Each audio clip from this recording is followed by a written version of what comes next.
Back in 1962, Agri Supplies started with a simple creed: provide good, solid products at a fair price. Add in stellar customer service and you have the best option. There's 9 locations across North Carolina, South Carolina, Virginia, and Georgia, and their robust online ordering makes it easy for anyone in the world to experience the Agri way. Don't hesitate. Go to agrisupply.com to find just the product you're looking for. The Carolina All Out Fins, Fur, and Feathers podcast is brought to you by Carolina All Out Apparel. Shop at our online stores for hats, shirts, koozies, and much more. Carolina All Out Apparel. Express the lifestyle you live. It's the Carolina All Out Fins, Fur, and Feathers podcast with Chris Douglas, where the conversation covers all things in the NC outdoors pertaining to hunting and fishing. Like and subscribe to get all the hunting and fishing info from the top guides, locals, and conservation agencies. Hear from biologists and professionals in the field about what things matter to you most. From the studios in Lemon Springs, North Carolina, your host, Chris Douglas. And welcome to the Carolina All Out Fins, Fur, and Feathers podcast, brought to you by our friends at Carolina Cooker. This is where people who love the outdoors come to find out about the great state of North Carolina and what she has to offer. I'm your host, Chris Douglas, and today we're in the studio with Corey Oakley and Ben Ricks of the North Carolina Wildlife Resources Commission, and better known as the Two Bald Biologists, from the podcast, the immensely popular podcast, Better Fishing with Two Bald Biologists. Thank you guys for coming in today. Appreciate it. Yeah, glad to be here. Well, we are... What an intro. Yeah. We got to live up to this now. It on a little thick. I mean, it was a little thick, but that's fine. Immensely wouldn't be the proper... Well, it's popular. I'll give it that. It is more popular than we probably thought it was going to be. That is true. What's crazy about it is the two of us talk to each other all the time, and we're like, that's nonsense. And then people actually want to listen to us. So that's a good thing. It's all right. It's good. Okay, so what we've need to do here, I think, is I'm going to lay out these titles that these guys have, because is it true that the longer the title, the more important a person is? No. The longer the title, the less you do. So Corey is the... You'll get it right now. You'll figure out who's doing less. So Corey, now, and I got this from the website, so I wanted to make sure it's right, because I didn't call you and ask you. And I've had to say it on the show before, but you are the Assistant Chief of Sport Fish Management for the Inland Fisheries Division of the North Carolina Wildlife Resources Commission. That's it? That's correct.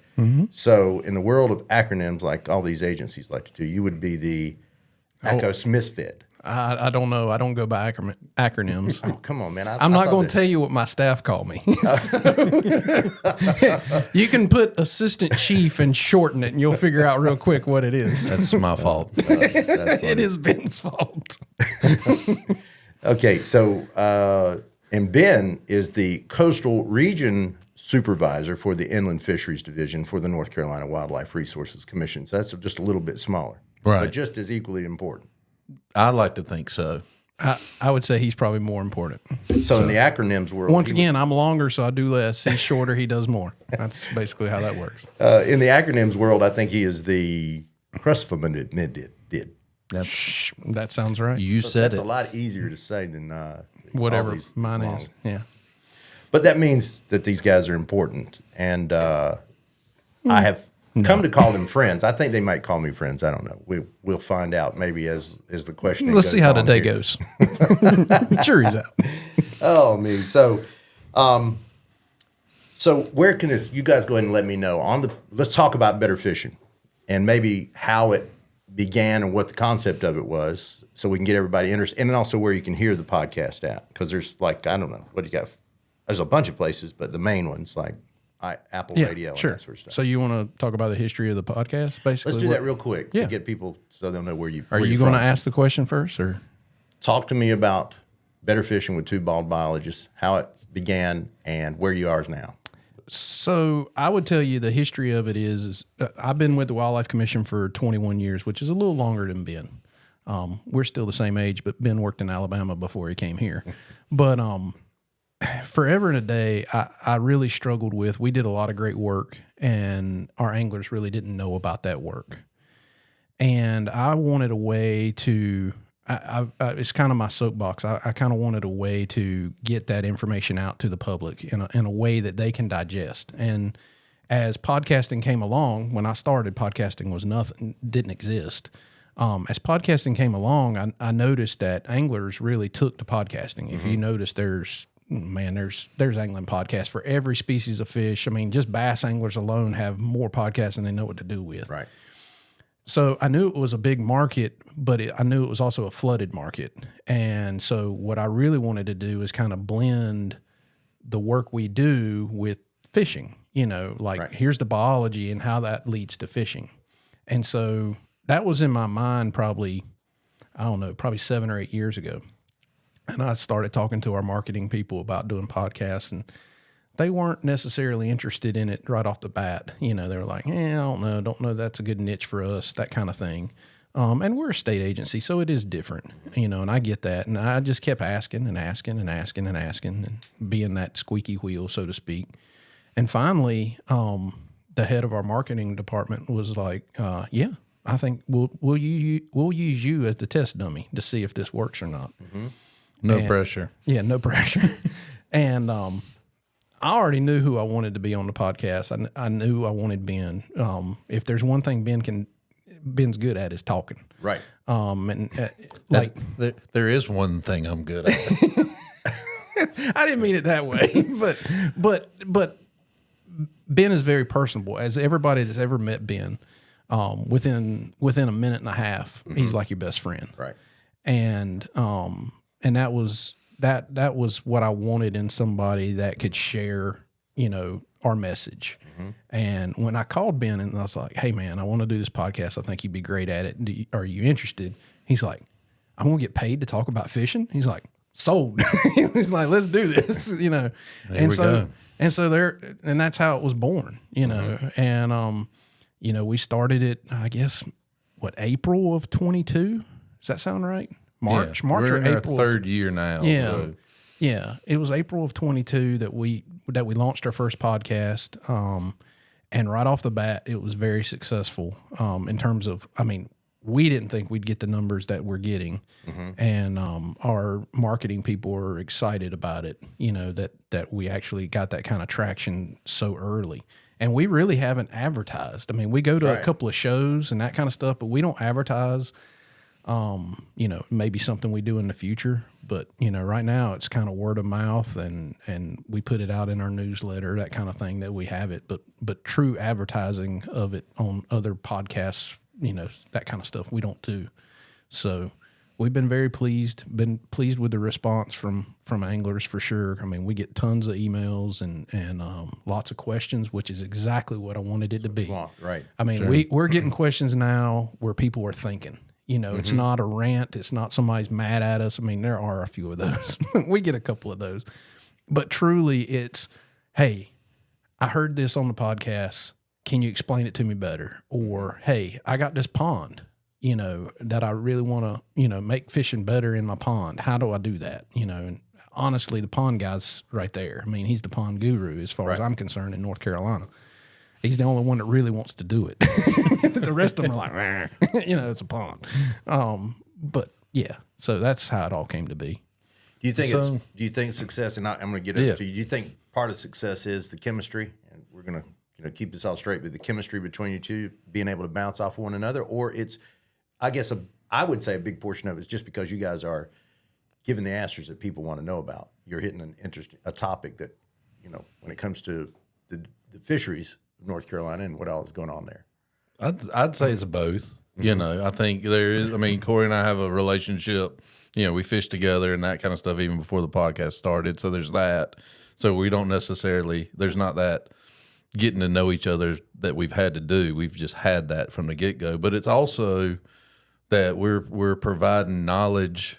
That folks don't get through any other podcast. Because we have the science. We're able to explain the why.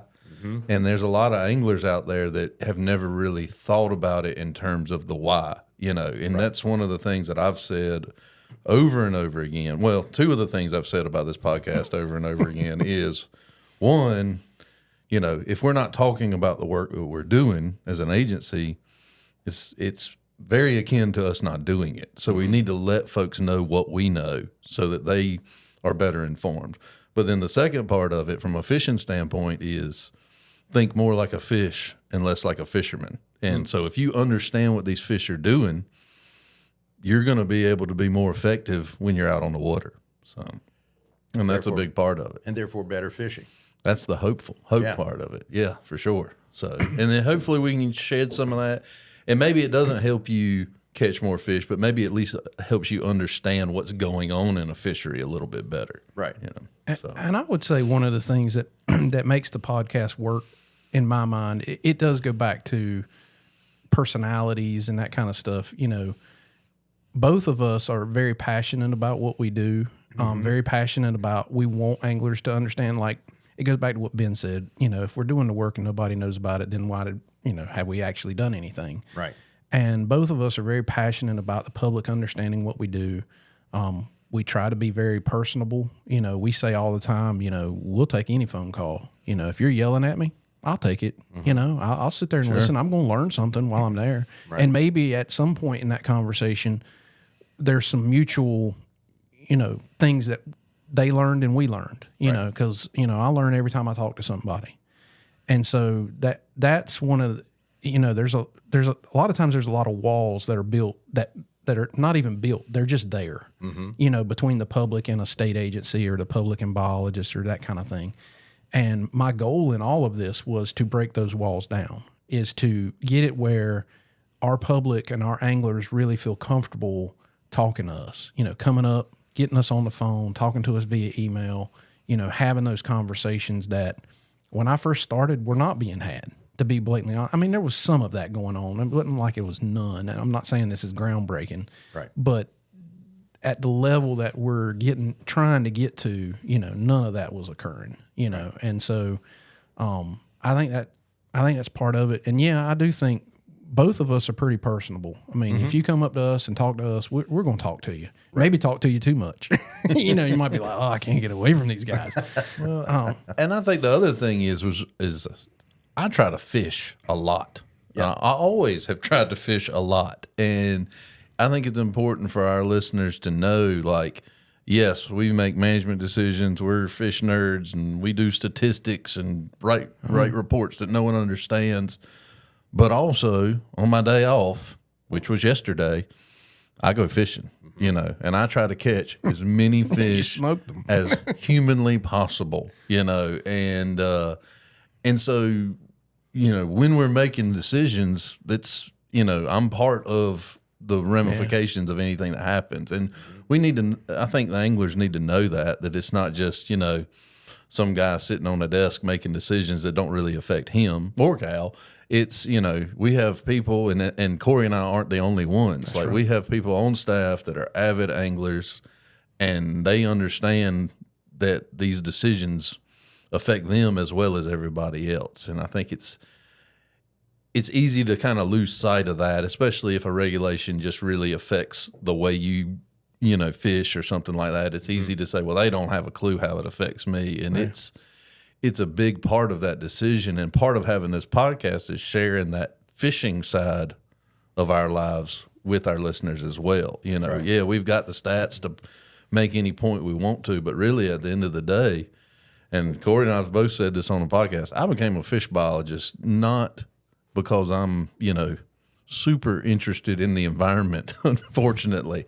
I became a fish biologist because I wanted to catch more fish, and right. I figured very selfish of me. Yeah, it was very, you know, one-sided. Now I've learned a lot in the process, but the initial motivations were really because I wanted to catch more fish, and I figured if I learned as much as I could about fish, that I would probably catch more. You know, and some days it's right, and some days that plan has not worked out the way I hoped. But and the one thing I'd say, the last thing I'll say about the podcast is, one of the things I've tried to do, particularly since I've been assistant chief of fisheries, is about barrier breaking. Is about breaking down walls and that kind of thing. And that's one of the reasons why we've partnered with you on the videos. Yes. And one of the reasons why we did the podcast is I'm trying to humanize our biologist. Right. I'm trying to show people that, look, they're just regular folks. They're just like you that go out on a boat fishing on the weekends and catch fish. I mean, not all of our biologists fish,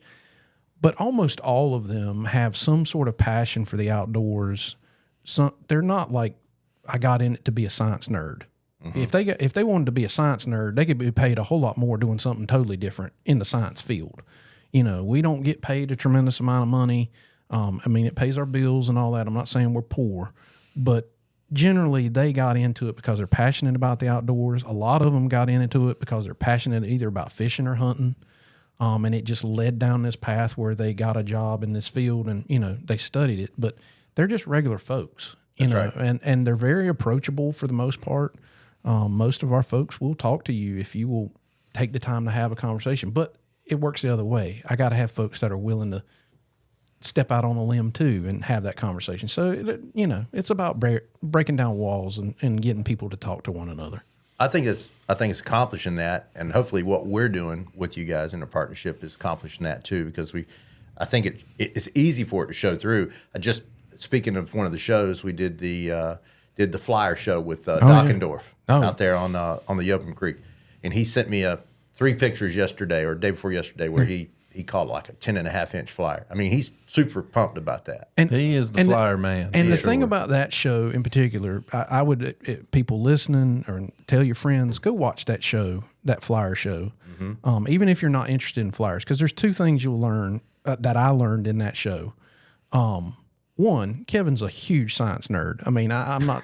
He is. That's not a bad thing. That's not a bad thing. It's not at all. He's a huge fish nerd. He knows. He deep dives on a lot of things. He really does. He's very intense. He's an intense guy, and I say this.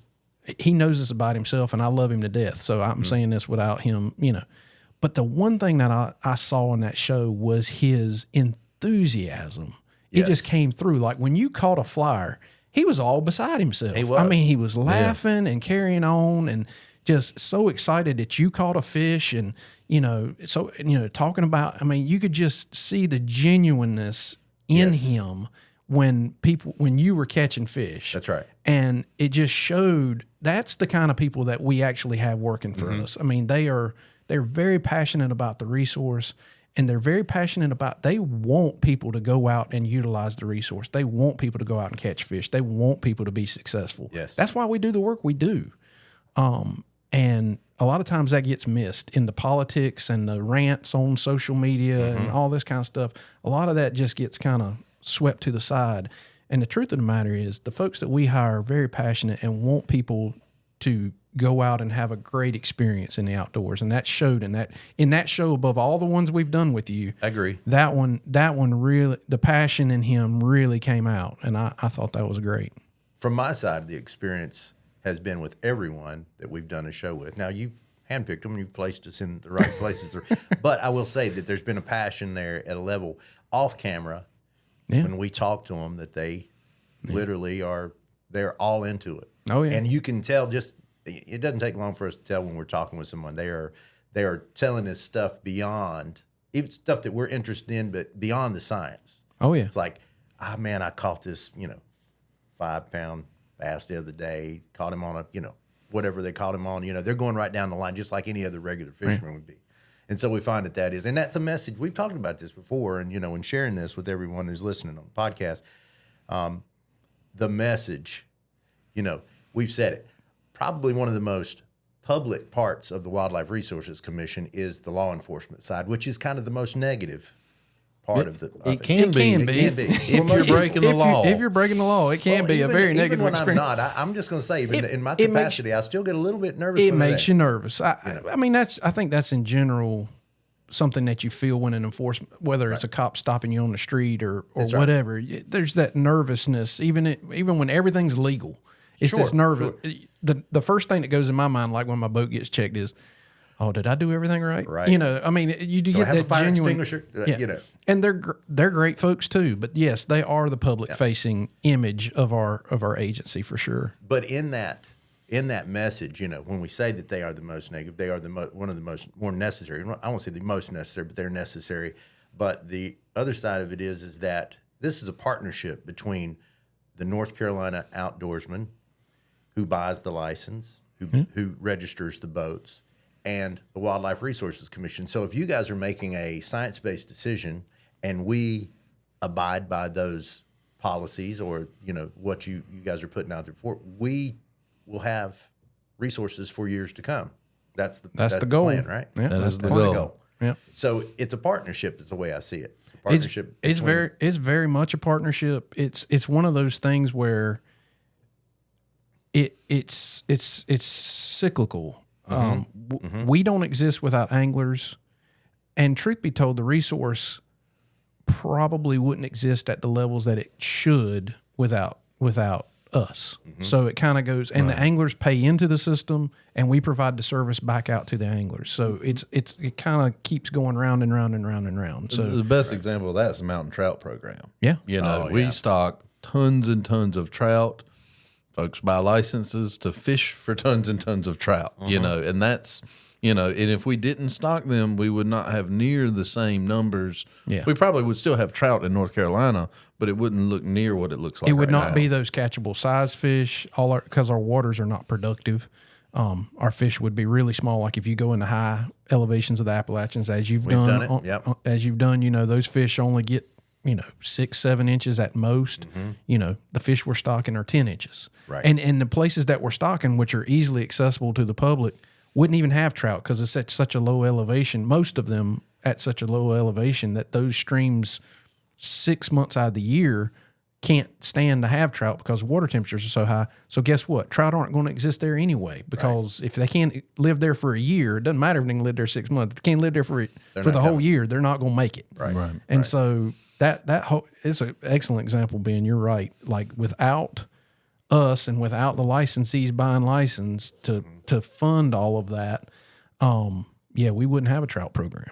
I mean, But it's trout, it's boat ramps, it's public fishing areas, it's reservoir everything. stockings that we're doing. I mean, it's management. it's there's something within 20 minutes of your house that we've worked on. That's right. That's No true. doubt. No doubt. Yeah. Whether you're in Lake Appalachia, all the way out in the very western part of the state, or in the very northeastern corner, we've done something. Yeah. We worked on something there. You've got somebody Provided there some kind of service, whether it's a boat ramp or a public fishing access area or something. I mean, there's something somewhere near you that we've touched for sure. Well, this is a good place to take a little bit of break. So what we'll do is come back. We got so many questions for these guys because they got so many answers for us because that's what they do. They answer questions. So we'll be back in just a few minutes with the Carolina All Out Fins, Fur, and Feathers podcast with our good friends, the Two Bald Biologists. You are in too deep with nowhere else to go. Keeping up with Carolina All Out is easy. Check us out on Facebook and Instagram. Like and follow to keep up with the All Out crew and our friends with posts, stories, and reels that will inspire you to get outdoors. There's some things in life that just makes you feel good when you see it. And something cooking in an old black cast iron skillet does it for me. There's nothing like it. And if it does it for you, then my friends over at Carolina Cooker have just the equipment you need for outdoor cooking, camping, kitchen accessories, and food processing. Check out carolinacooker.com to order from their huge selection and also find a store near you that carries the brand born in the Carolinas. Carolina Cooker, tools, cooks, legends, you create the tradition. And we're back with the Carolina All Out Fins, Fur, and Feathers podcast and the Two Bald Biologists. I actually enjoy saying that because, You're not bald. it's pretty accurate, and I'm not bald yet. But we've got Corey Oakley and Ben Ricks with us, and they've been forthright in telling us, some things that's going on with them as far as the Wildlife Resources Commission is concerned, and then the podcast that they're doing and how it's spreading the message and the good news and hopefully helping people Hopefully. catch more fish because that's what it is. Better fishing, right? That's the goal. That's the goal. So both you boys are from North Carolina, had some differences in your educations there, but let's talk about fishing in general and where you started out, Corey, and where you're from and who you were fishing with and what you like to do and all that sort of stuff back then. Sure. So I'm originally from New Bern, and my parents still live in New Bern. Ben lives in New Bern now, which is very convenient. When I go see my parents, I go fishing with Ben. But Yeah, I was born and raised there. Grew up fishing on the Neuse River. Probably really didn't start heavy fishing. My dad hunted a lot in my early youth. So I remember going hunting with my dad up in tree stands, all that kind of stuff. We fished some, but it was very sporadic early. And then probably late elementary, early middle school, my dad quit hunting and went to fishing and bought a boat. And we fished every weekend. We fished every Saturday. I can remember it like it was yesterday. We fished every Saturday, spring, summer, fall, and most of winter. We wouldn't fish like all day. We'd fish like half a day. He'd go half a day, and then we'd go back and work in the yard or whatever the other half of the day. But I grew up fishing for mainly sunfish. I did a lot of sunfish. Did a lot of bluegill, red ears, shellcrackers, what I called them, robins, that kind of stuff. Spring of the year, we fished for stripers. We didn't care.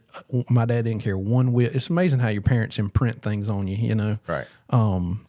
We didn't care one whit about a shad. Didn't care about a river herring. I mean, people were doing it all around us. We were out there doing something different. We were, you know, when people were shad fishing, we were at the train trestle yellow perch fishing. You know, just differences in how I grew up. I didn't shad fish till I was in college. That's the truth. Because that's an Eastern North Carolina thing. It's an Eastern North Carolina tradition. Corey's dad is a very consumptive angler. So he's eating what he's catching. And yellow perch tastes better than shad. Yes, they do. I can attest to that. I would agree with that 100%. And so that's really where even in my college life, when I went to NC State, went off to school, went to NC State in college, you know, probably 3 out of 4 weekends I went home and I went fishing with my dad. And it just created a bond with my dad that I have today. He was my best, until I got married, he was my best friend, you know, and we did everything together. And, we solved, like everybody on boats, we solved all the world's problems while we were on the boat. We have hilarious stories of getting caught in storms and, you know, doing things we shouldn't have done and, you know, that kind of stuff. But yeah, that's where it all started. Went off to school. Didn't start out as, I didn't even know there was such a thing as fish science. Had no clue. I was actually going to NC State to be an engineer, to be a civil engineer. And I was sitting in class one day, and dude was like 6 chalkboards in on one problem. I was like, man, I just don't want to do this. And so I was like, I'm gonna make a change. And it was about a year into school, and I was like, I think I was sophomore year, beginning of my sophomore year. And I went to looking around, and I saw this thing in the catalog that said fish science. I was like, fish science? All right. I'm just going to take that class just to take that class. And I'm like, oh, I can't just take that class because I'm an engineer. And I went to the guy who was in charge of the program. His name is Dr. Richard Noble. And I was hooked. I mean, he laid it out for me what it was, laid it out what I had to do, laid it out that you were going to need a master's degree if you were planning to have a career in this profession and, you know, all that kind of stuff. But I was hooked, you know, and started taking science classes, took fish science, went to the labs, and, man, we were outdoors. We were camping. We were, you know, shocking fish, camping on the Davidson River in the mountains, whatever it was. And I just, like I said, I was hooked. That was going to be you. That was going to be me. And, went and did a bunch of internships, did internships on the coast. I've been all over the state doing different types of work, and I loved every minute of it. And that I can remember my first internship was with the Division of Marine Fisheries. And all I did all day was trawl, gill net, and just all I did was touch fish all day long, you know, 9-10 hours a day, just touch fish. And I was seeing things I'd never seen before, and I was like, man, that's cool over there, that's cool over there. Oh, that's neat. And yeah, like I said, I was just hooked, and I've been here ever since. Miserable. And how long was it? How many years now? How long have I been with the Wildlife Commission? 21. Not quite 21. I'm working on my 21st year now. 21st year. Yeah. So started out in the Piedmont, got a job in District 5. And I just kind of worked my way up through, became research coordinator for the Piedmont and supervisor, and now I'm an assistant chief. Yeah, so. I knew you in your position before this one, I think. Yes, I think we probably actually you met me in 2 positions before this. 2 positions, okay. Yeah, I knew you were moving it. But because when we first started doing the hybrid work at Lake Norman. That was in 2 positions ago. Okay. And so, yeah, that's when we kind of got connected. And that's what basically started us off with you guys was that hybrid show, which was a lot of fun. And I love a hybrid. And there's history I have with a hybrid. So many stories with hybrids. So many stories with Yet another fish you wouldn't have at all without the wildlife. Oh, buddy, you better believe that. That's right. They don't exist in the wild. We just keep hoping they come back to Buckhorn. Keep hoping. I'm going to keep hoping. Keep You hope better alive. believe it. I am going to keep, because that was some of the best fishing days of my life. I can just say this. I'll say this real quick. Trying to catch a catfish up against Buckhorn Dam, chicken liver, and something set a hold of that thing that I was like, what? It was different. The tug was different. It was just different. And it skinned about 40 feet of line around the rocks down there. And I just had fray after that. And I was like, what? Because it didn't just thump. It was like gone. Gone. Yeah. And I was like, what is this? So it took us a little while to finally catch whatever it was. And then we're like, it's a striped bass, We're not even figuring. Then they're painting the regs up on the, the hand painting. It looks like the regs were hand painted, or the size fish and what you can do up on the dam up there, and you paint it white and then paint that over it. So it was kind of it was very, very fun time up there. And of course, and you're exactly right. That was we said it in the show, I think it is the fish designed for the sportsman. Sure. It's a good way to look at it. Yeah. Yeah, it was there. So Ben, jumping over to you now, your history and how things went for you in the fishing. So I grew up in Roanoke Rapids. I have family that has farms in Northampton County, and my mom's side of the family is from down in Bladen County. Both my grandparents had ponds, which is part of why ponds are special to me. But between, working on ponds, fishing the Roanoke River, I grew up fly fishing all over the Albemarle drainage, Coin Jock, North River, that whole area. A lot of time on the Chowan, Maharan River, Roanoke Rapids Lake, Gaston Lake, and throughout all of that, as I got older in my fishing, I just became fascinated with, mainly, again, because I wanted to know more about fish and how to catch more. I'd read up on them, and I just became fascinated with the movements of fish, and especially when you start reading up on shad, Oh, gosh. because how they go to the Bay of Fundy and come back here is amazing to me. And it was just fascinated. And between that and just as I developed as an angler, when I was in high school, I fished for everything. But if I had a choice, I was going to striped bass fish. Like that was my absolute favorite. Didn't care if it was in the lake or in the river. But if there was a striped bass to be caught, that was the thing that I was looking for most, especially because that was also the special thing that I could do with my dad, because my dad had the boat. Right. Now, we caught bass and sunfish and everything else in the river. We wade fish. The Roanoke River between Weldon and Roanoke Rapids is a very interesting place. And when the water level is right, a teenage boy can walk around and catch all the fish that they want. And it was kind of the evolution of the creek by my house and me catching crawfish and me working my way down the creek and figuring out that creek hit a river. And then when the creek hit the river, my childhood was pretty much set. Every moment that I could walk down to that river, cutting through neighbors' yards, probably driving them crazy. I'll apologize for that right now. Go ahead. But Public service announcement. Ben apologizes for himself. Yeah, long time needed apology for all the yards I cut through as a child to get to that river. I would do it again. Maybe not at the age I'm at now, but there's a strange man in my backyard. It was just such an awesome, as a kid, just any moment that I could be in that river, I was, and had lots of fun doing that. So, and then with my dad and my brother fishing on the lakes, striped bass and bass were a big thing. My dad loved fly fishing, especially popping bugs for bluegills in the Chowan. Oh yeah, brother, preach on. And spent a lot of time in the great metropolis of Gatesville around Surm Creek on the Chowan was one of our places that we went to regularly, and also North River, not the North River down near Morehead City, the North River up near in the northeast part of the state. Right. It's almost not North Carolina anymore, but Right. it still is. There's a good place for good big knot-headed brims, as we used to call them. Mm-hmm. So When it bulges out right That's right. above the head, that's right. That's a hallmark there. That's a big one. My dad called them lion's head brim because they had the stripe across. You know, Yeah. it was bulbed out, but it had the stripe across I it. could see that. Lion's head, I could go with that. Yeah. So again, I was fascinated with fish and fish movement. Had even taught.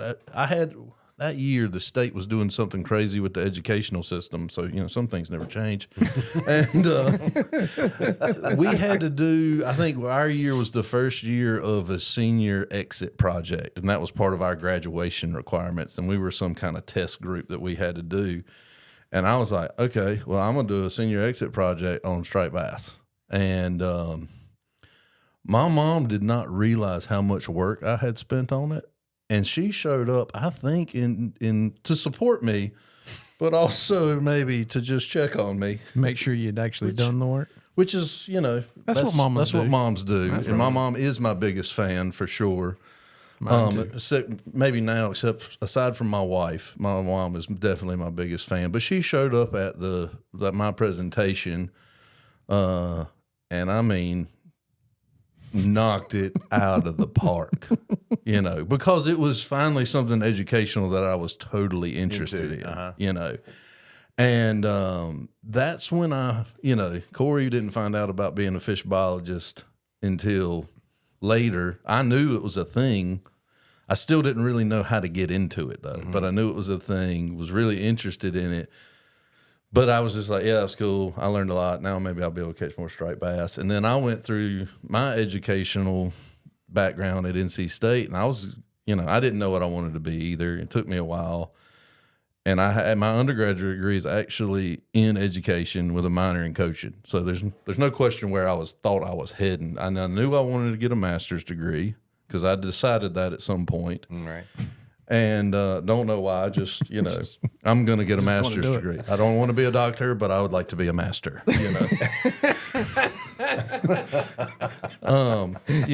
I don't know how we make our young decisions, but we make them, and Craziness. We're a product of them.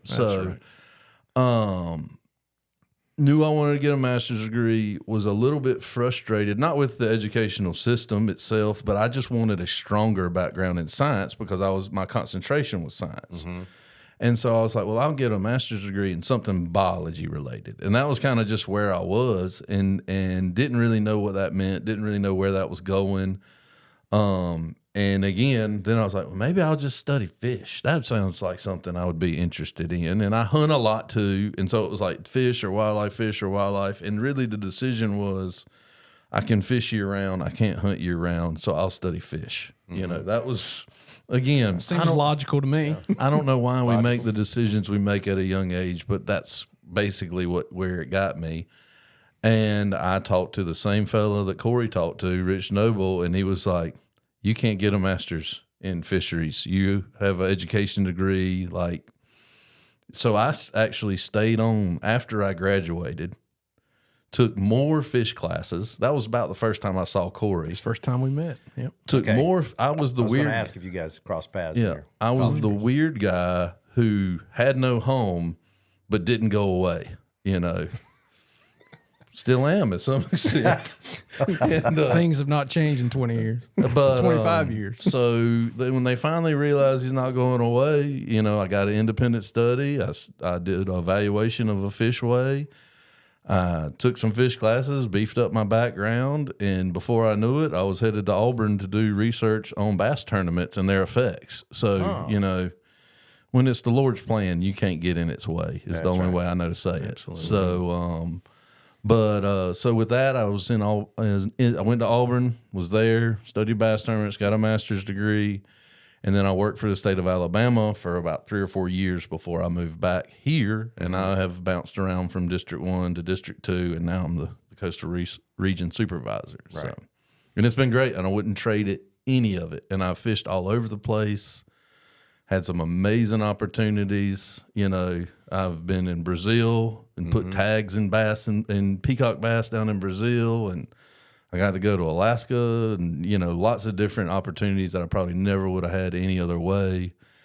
And I've also fished locally even more than any of that, and wouldn't trade any of that for what I've done. So, and that's what I tell folks, because I've moved around a little bit, being in Alabama, 2 different places in Alabama, a couple of different places in North Carolina, and there's good fishing wherever you are. You just have to figure out what the game is and how to plug into it, And yeah, if you're a trout fisherman and you move to, New Bern, you're not going to find trout.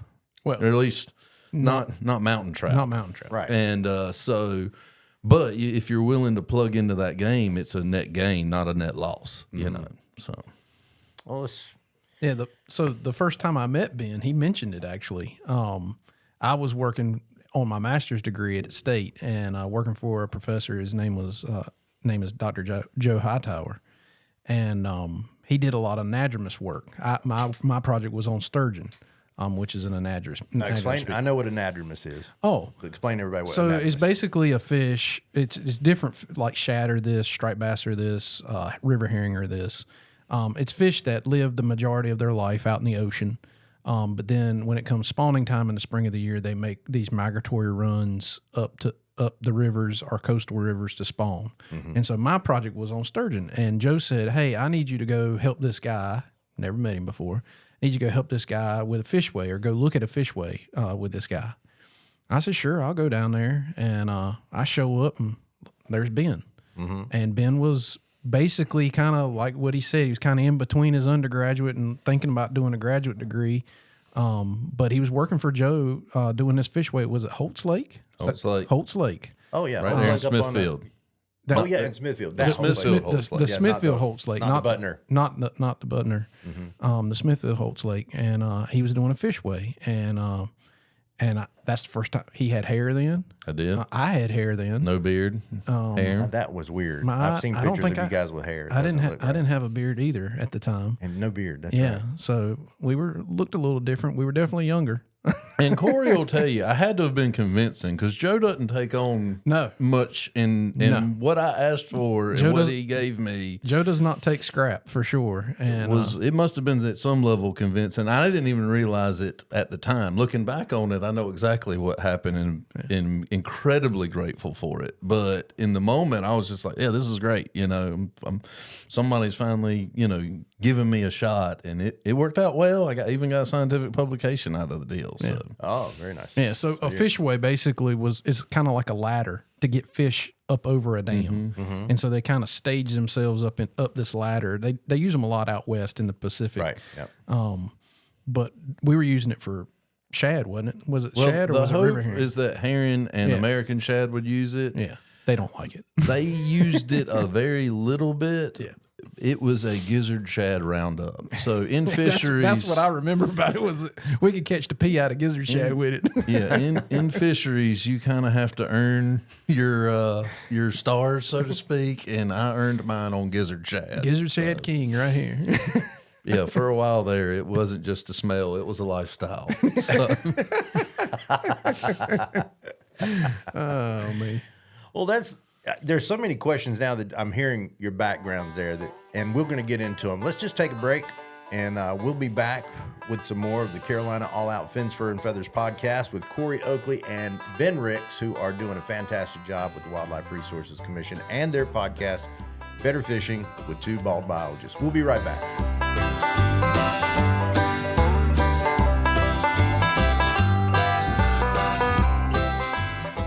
Hey, make sure you watch Carolina All Out on our YouTube channel and catch us on a live TV Mondays, Wednesdays, and Saturdays. And coming this summer, we'll be airing nationally on the Pursuit channel 4 times a week, spreading the good news to all who will listen about our great state and what she has to offer. At some point in your life, I'm betting you have probably thrown a piece of bait on a hook into one of our great state's 7 amazing sounds. If you have, you know how magical they are. Well, that magic is under threat and has been for a long time. That's where the North Carolina Marine and Estuary Foundation comes in, an organization dedicated to improving management practices, educating the public, and developing practical solutions. They want to see North Carolina become the premier fishing destination in the country. And I do too. Visit ncmeffoundation.org to learn more about this wonderful organization and how you can do your part in protecting the 7 jewels of North Carolina and a whole lot more.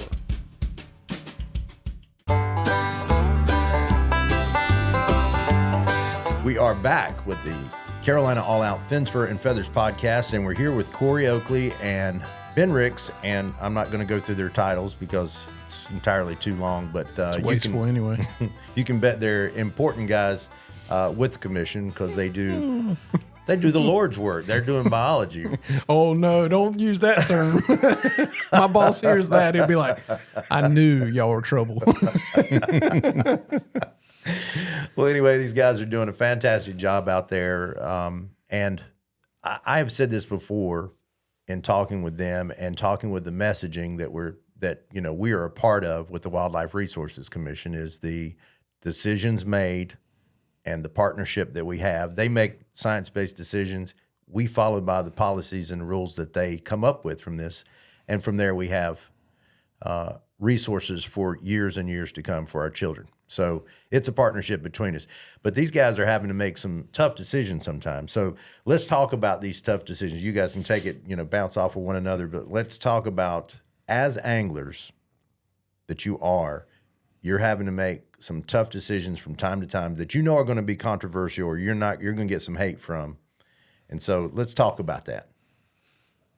Well, the first thing, as Corey looks at me, Well, I wanted to see where you go first because I'll follow up because I have a lot of thoughts and I don't want to go down too many roads. yeah, I think the first thing, and this is what I always tell, when I was a biologist, I still am a biologist, but the best thing we can do as fisheries biologists is have the data to support our decisions. So the first thing that we have to do is kind of read the tea leaves and see things coming before they're really a problem, And that comes in two ways. One, it's kind of knowing your fisheries, knowing what's going on, kind of reading the landscape and saying, okay, well, we have these data gaps here. We don't want to get caught unaware. But it's also kind of making sure you've been everywhere in your district and in your region within maybe a 3 to 5 year window. So if something does come up, you've got relatively current data to help you make decisions. Right.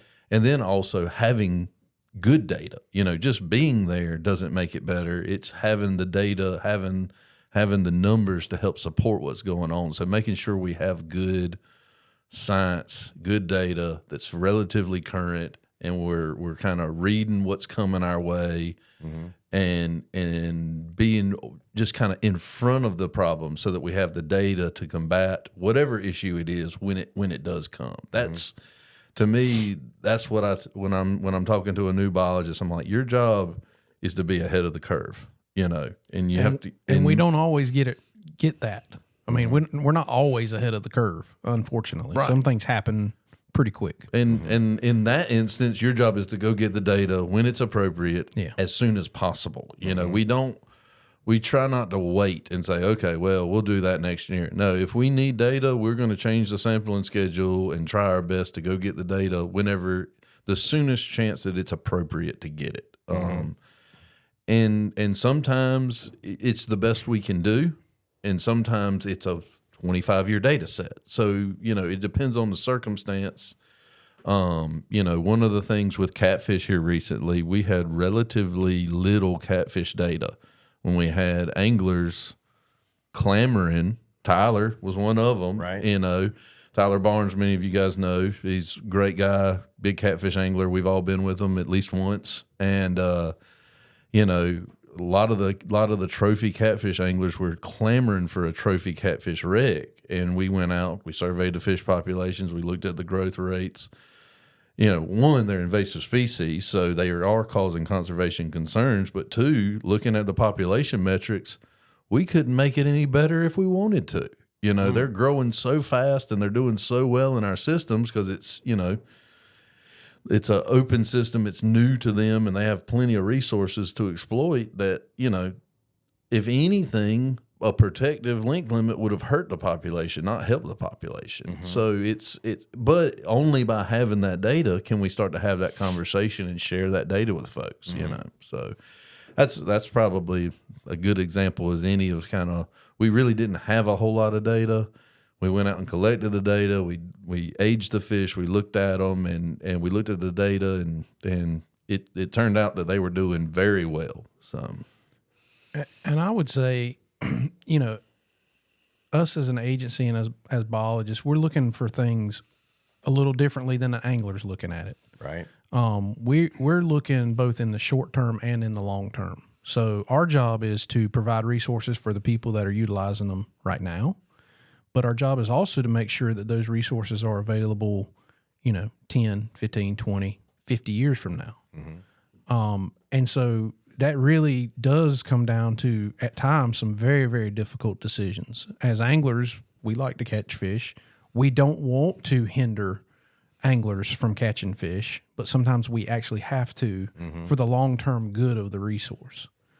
And yeah, it's difficult. It's one of those things that becomes difficult to explain. Some of it's intuitive. Like some things about fish science are very like basic science and everybody understands it. And then there's some parts of fish science that don't really make a lot of sense to anglers over. I mean, I've talked about some of the science to anglers for 20 years and they still don't understand it. And part of that's my communication skills aren't the greatest. And some of that is it's not that easy to understand at times. Right. And so that can be problematic for us. You know, I'll give you an example of a decision that we made as an agency. Man, probably 5 years ago. No longer than that. 6 years ago, 7 years ago. We decided that, you know, we were going to put a moratorium on striped bass harvest in the Neuse River. Man, I grew up doing that. That's my dad's favorite fish to catch and eat, you know, and here I am, you know, as a biologist and I'm working for the agency that made this decision. I didn't personally make this decision. It's made as a whole, as a commission. You know, we have a governing body that makes this decision. Right. They listen to our biologists, you know, that are saying that, you know, this is what we need to do in order to try to conserve the resource over a long period of time. You know, they made this decision. When they made that decision, my dad was 68 years old. My dad looked me right in the face and was like, well, I'll never eat another striper out of the Neuse River. I was like, well, I don't know about that. Well, my dad's now 74 years old, you know, and yeah, he might not. And that's a difficult, you know, now does he still go and try to catch them, you know, and have a good time with them? Sure. But I grew up eating what we called rock stew, you know, and that was striped bass in a stew. It's excellent. Yeah, and it's a very traditional thing, not right out on the coast, but that kind of between I-95 and I-7 and US 17 corridor meal. And I grew up doing that. I can remember my granddad cooking it, you know, and it's a memory that I have and something that is very traditional in my family that doesn't exist anymore. And it's because, you know, you can't catch them and can't well, you can catch them, but you can't harvest them anymore. And so that is a decision we made that affected my family, you know, firsthand. And all our biologists have had to make some kind of decision like that has affected them either in their own fishing practice or something that's very traditional to them because they grew up in the state of North Carolina. I mean, river herring is another example of, you know, something that was very, very traditional as a young child, and as going back to when his grandparents were doing things and when my dad was a young child, it was a very traditional fishery. And, you know, it collapsed, you know, and some of that probably could have been foreseen. Some of it wasn't. It just happened like boom. We went from this massive peak to this very low valley in a very short order. And so we had to put a moratorium on them. And yeah, that's hurt for a while. I mean, that's been a fishery that's been closed for quite some time, so that's hurt for a while. So those decisions are not made lightly. People think, well, you know, I'll get up a little bit on being a assistant chief and seeing all the inner workings and a little bit of a soapbox. You know, people think that we make this decision pretty flippantly. We agonize over them. I'll be honest with you. We agonize over them. And at the end of the day, we come back to what's going to be best for the resource over the long term? Do we have to pay in the short term to get to the long term? And sometimes we are having to do that. And those decisions are very difficult. And it's not like we make that decision at the Wildlife Resource Commission. We don't make that decision and turn our backs and walk away. Ben's staff right now, I can tell you right now, are working their butts off looking at river herring.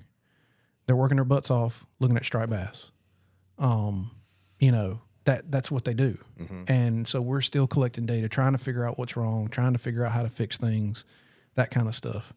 And yeah, once that decision's made, it's not like we walk away and like we're not going to touch that fish. You know, it's done. Right. That's not what we do. We're trying to figure out how to bring it back and how to get it to a place where people can utilize that fishery again. That's the goal. That's the long-term goal. That's why we're doing what we're doing, is trying to get it back to where people can harvest river herring again. People can harvest striped bass again on the Neuse River, that kind of thing. You know, that's our goal over the long-term management of the fishery.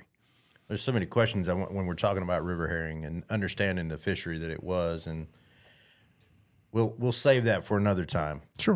But yeah, that's his own thing. I mean, I'm telling you what, because easily, you know, I see it from, and I'm from west of 95, heard about it, and then since we've started the show, have come to understand it, and I've had cremated salted herring before, but not from the Roanoke. But I understand, you know, and I've read the history of it, and you know where they shipped these salted herring to, and what kind of thing that it was.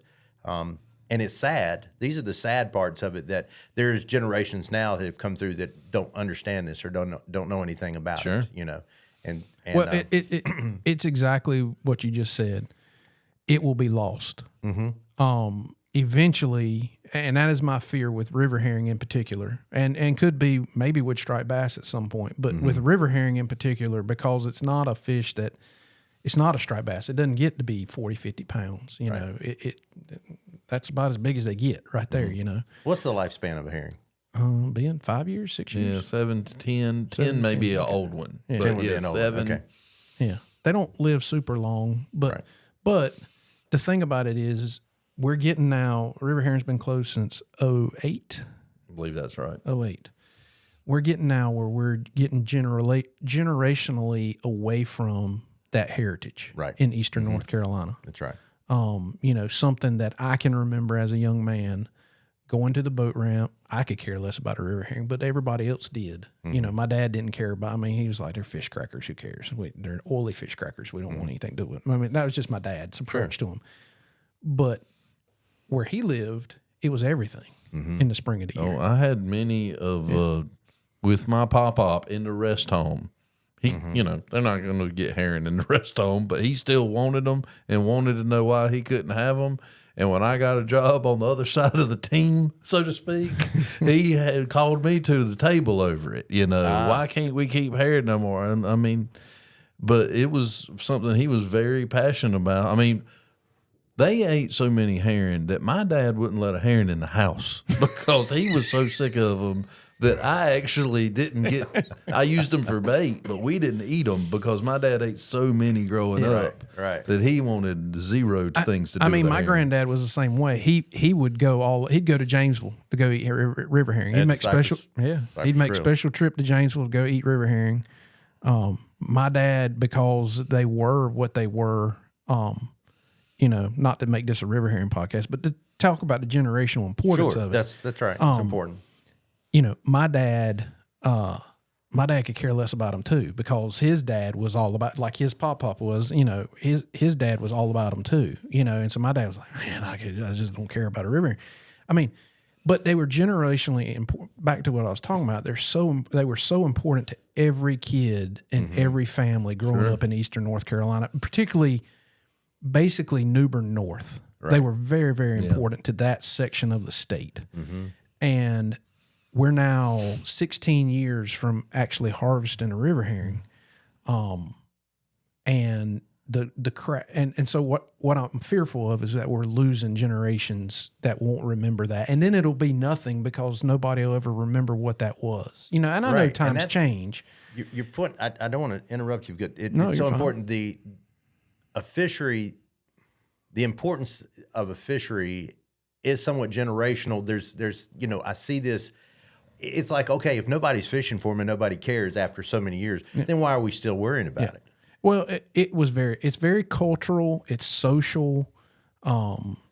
These fisheries are really important to a lot of communities. We can talk about bass fishing and bass fishing being important to people, but these things that are seasonal, like the anadromous runs of fish, heck, you go out in the western part of the state, trout are very important. It is seasonal there too. Opening day's coming. Right. Opening day is a huge deal in the mountains, right. But smallmouth are important. Walleye have been important in the mountains. I mean, there are fish that are very, very important. And it goes back to times before Europeans weren't even here. When Native Americans were all throughout the state, that we were around water and around fish. That's right. And so they have a very cultural significance. And when you lose a fishery like river herring, it doesn't take long before people don't remember them anymore, and you lose that connection to your community. You lose, because river herring, I can remember. I don't know about how it was in the Northeast, but river herring, I'd go down to Spring Garden Landing. There'd be people putting drift nets out, catching river herring. They'd bring them back to the bank. There's a cookout on the shore. Everybody's surrounded. Everybody's got their cookers out. They're all cooking river herring. They're all talking to one another. It was a community thing, Right. And that's not occurring anymore. Right. And so there's a connection point that people are losing. I mean, river herring was so important. My mama was eating them in Appalachia. Salted herring from North Carolina, from the Chowan River in Appalachia. Mm-hmm. That's how important that fish was. Fish was so important. I mean, it was sustenance for tons of people throughout North America. And now they're gone. They don't. I mean, they're not completely gone, but at the levels that they were in ditches. And now they're not in ditches anymore. So I will add, because it's a sad story, so we got to have something that makes it a little bit better. Is yes, they're not near what they were, but in some of our surveys, we have seen maybe a blip on the radar of a semblance of what might be, and it probably won't ever be what it was. Right. But they are doing better than they were, say, 7, 8, 10 years ago. So there's some hope. That's good. I make no promises. We're actually looking at what that might mean in terms of recovery. But one of the worst things we see in overfished populations is they get beat down so low that they just maintain at this really low level, but they never really hit any type of ascension. They just kind of exist in a low, rare number. Well, luckily it still may exist at a low, rare number, but we're getting some gains in that population. So that, to me, that's encouraging. What that means, I don't want to put the cart before the horse or make promises on a podcast that I can't deliver on, but it is encouraging, and we'll just see where that goes in the future. Right. If you need Ben's phone number or email, just contact me. I'll be glad to give it to you so you can rant to him. We can talk about herring all day long. It's great. Well, the point I tried to make in that question, I didn't frame it right. The fact is that you guys are doing a body of work. There's work that's going on. Yeah. Regardless if anybody cares in the next 20 years. I mean, the way I see it is like, okay, we're talking about a tradition that's going to disappear.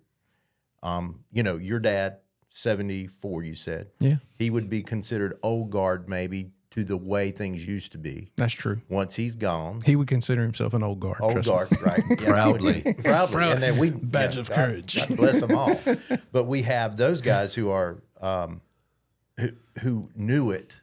We understood it, we knew it, and so we're going to kind of come in, and it's going to be a much lesser thing in our lives, and our kids won't know it. And so if we're still trying to get these numbers up to where they become fishable at some point, that whole herring fishery, the lure around the herring fishery is nothing, and then it becomes nothing more than a gizzard shad in the river that nobody really cares about. Maybe. Basically. So even if that does happen, and there doesn't, the population returns, and it doesn't have necessarily the following by anglers that it did historically, it's still an immensely important fish for our rivers. Because you're talking about bass food, Yes. crappy food, Yes. Striped bass. bass food, everything eats a herring, at some stage in its life. All predatory fish from a juvenile year-old bass in a creek in Contentnia Creek to a bluefin tuna offshore.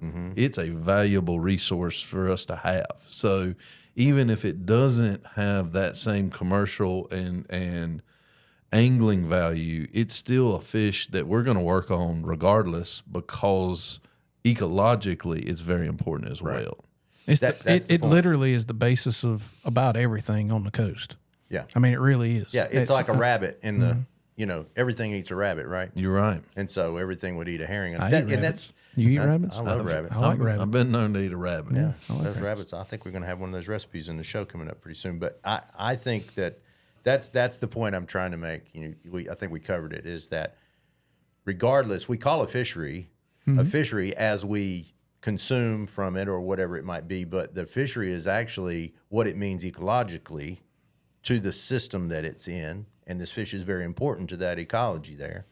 And with the rise of that fish, would you potentially see a rise in stripers? Maybe. You think it has that much of an effect? Oh yeah, yeah. I mean, I would say. So one of the things, still on my soapbox, I'll get off of it eventually. Ben will just knock me off. One of the things that you first learn in natural resource conservation work is that basically fisheries management, or wildlife management for that matter, is pretty much a three-legged stool. Sound like Kevin Dockendorf all of a sudden. Sorry. Love Dockendorf. But it's the resource itself. So it's the fish, right? It's habitat. So you got to have habitat for fish to reside in, and it's people. And it takes all three. Yeah. You knock one of those legs out from underneath that stool, you're mismanaging it. And so you have to manage. We as an agency have to when we're doing rules and regulations and fish management work and all that kind of stuff.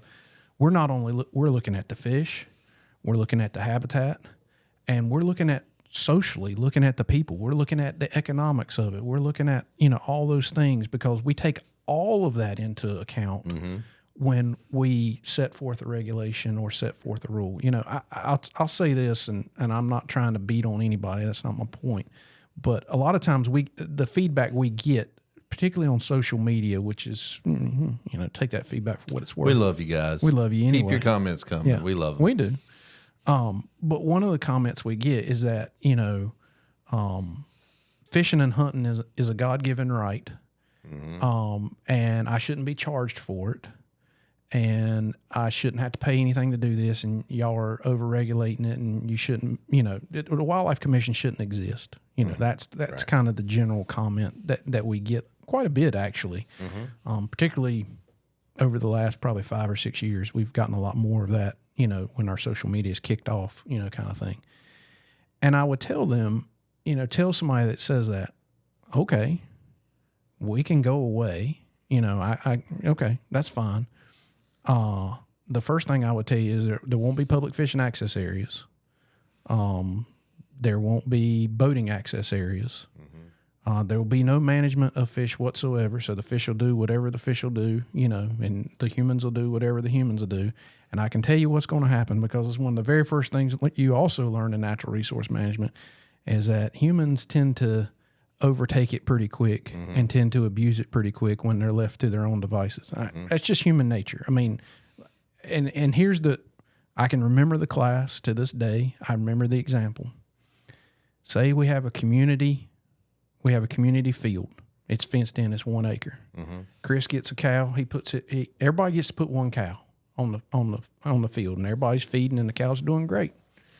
Then all of a sudden, Chris goes, I want to put 2 cows. So Chris goes and puts 2 cows, and Ben and I look at each other and go, wait a minute. If he's got 2 cows, why can't I do 2 cows? So we put 2 cows. And Chris goes, well, why'd they put 2 cows on there? I'm going to put 10. So Chris goes and puts 10 cows. Now Ben and I are mad because you've put 10 cows and we only got 2 apiece. So then we go, well, we're going to put 20 cows. And eventually that 1 acre field is full of cows, and all the grass is gone and all the cows die. And that's exactly what happens with natural resource management. I mean, we can, there's plenty of examples, plenty of examples of animals, whether it be wildlife or fish, where when they were not managed properly or not overseen, they just don't exist anymore. I mean, there's all kinds of animals that existed in North Carolina that don't exist anymore. Now, they might not have existed now because environmentally things have shifted and there's more humans, but buffalo roamed in North Carolina. You know? That's right. I mean, Parrots. roamed in North Carolina. Parakeets. Yeah. Yeah, parakeets. Small parrots. Small parrots, yeah. But We're fish biologists. yeah, we're not animals. So we're just quoting stuff now that we don't even know what we're talking about. But there were animals that existed here that humans basically, what we call extirpated.